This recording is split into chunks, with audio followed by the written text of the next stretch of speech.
Big boss मराठीच्या तिसऱ्या आठवड्याच्या भाऊच्या धक्क्यावर नेमकं काय घडणार आहे याचीच उत्सुकता प्रेक्षकांना लागली आहे. समोर आलेल्या प्रोमोनुसार रितेश भाऊंनी सर्वांचीच कान उघडणी केलेली पाहायला मिळत आहे. रितेश भाऊंनी प्रभू शेळकेचे चांगलेच कान टोचले आहेत. रितेश भाऊंनी आजवर सर्वांचेच कान उघडणी केली आहे, पण प्रभू सर्वात लहान म्हणून त्याचे नेहमीच कौतुक केले आहे. रितेश भाऊंनी प्रभूची चांगली शाळा घेतली आहे.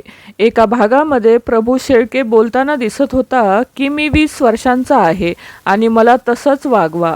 त्याच मुद्द्यावरून रितेश भाऊंनी प्रभूची चांगलीच कान उघडणी केलेली आहे. आत्तापासूनच मी तुम्हाला 20 वर्षाच्या मुलासारखे वागवेल, पण तुमचे आता खूप लाड झाले आहेत. तुम्ही खूप लाडात आला आहात, असं रितेश भाऊंनी प्रभूला सुनावलं आहे. रितेश भाऊ म्हणताना दिसत आहेत की पण आता बस झालंय. तुम्ही खूप उद्धट बोलताय. तुम्ही आता हद्द पार केली आहे. तुम्ही कोणाला काहीही बोलत आहात. भाऊच्या धक्क्यावर सर्वांचीच कान उघडणी केली जाते. यावेळी भाऊच्या धक्क्यावर प्रभूची चांगलीच कान उघडणी केलेली पाहायला मिळत आहे.